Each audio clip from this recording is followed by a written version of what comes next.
Hello friends, hope you're fine. I, Santosh Bakaya, am back on Sunday Sips of Kehwa on behalf of Kashmir Pen and Mushtaq Bala. It's always a pleasure to interact with you all. Thank you for all those messages that I have been receiving. They delight me no end, and I try my best to reply to all of you. Keep inspiring me. Thanks again. You know, friends, I'm surrounded by a variety of noises today. Hush. Can you hear them? Can you hear them? Sounds of digging, shoveling, the rhythmic thud and roar of a jackhammer, loud and pounding noises, explosive noises, whoosh sounds, the vibrating sounds, high-pitched, rhythmic sawing sounds. Well, actually, the road outside our house is being reconstructed. And you know what? I already wrote a poem on that, a Sunday offering to myself, the sounds. Let me tell you that whenever I have completed writing a piece, be it a prose piece or a poem, it has given me a joyous feeling, a feeling of contentment, a feeling of achievement, or an unexpected sense of empowerment to be afloat, to be out of yourself. This is what Simi Sene says. The gift of writing is to be self-forgetful, to get a surge of inner life or inner supply or an unexpected sense of empowerment, to be afloat, to be out of yourself. Well, friends, Digging by Seamus Heaney, the iconic Irish poet, is one of my favorite poems. And it has been taken from his debut collection, Death of a Naturalist, which shows a child's enchantment with the countryside. By the way, it was his birthday on April 13th. His is a much cherished voice in poetry, a poet I am very fond of, who dedicated his life to poetry, although his father and grandfather both made their living through agricultural labor. His poetry resonates with writers of all age groups. With a remarkable panache, he captures the myriad hues of his homeland. And by the way, he won the Nobel Prize for Literature in 1995, exploring various themes. He passed away in the year 2013. You know, friends, do you think writers need a gun? They don't. Writers do not need a gun.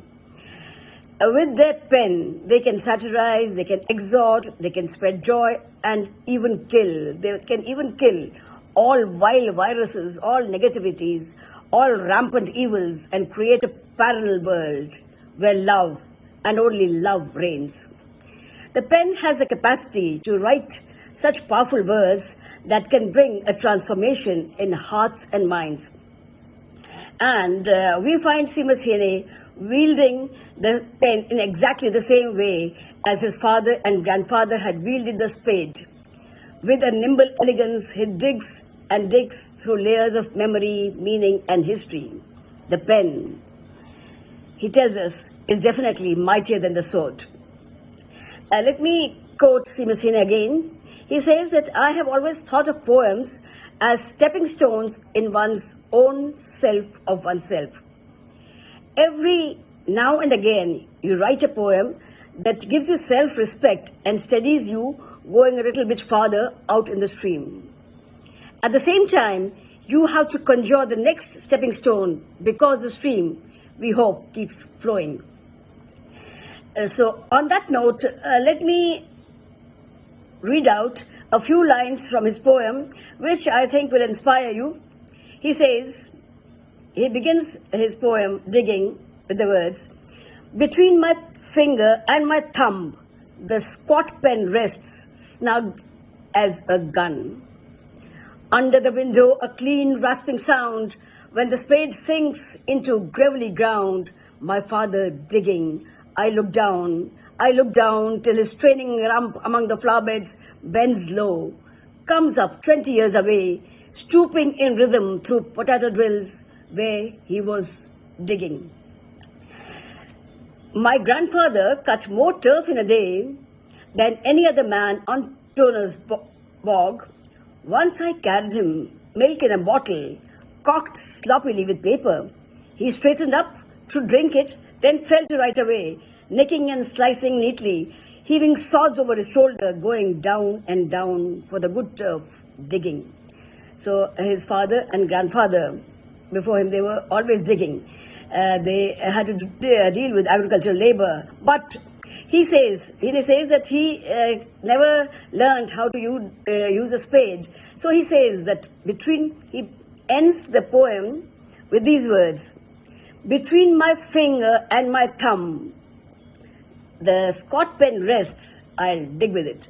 So he says that he'll keep digging with the pen, because the pen can be put to various uses. He cannot be a farmer, but he will keep digging with the pen. So I was very keen to recite this poem, and in fact I recited this to many of my students in April, I don't remember the date, not on 13th, a couple of days earlier, I think. So friends, keep digging with your pen, and toodaloo till we meet next Sunday, and thank you so much.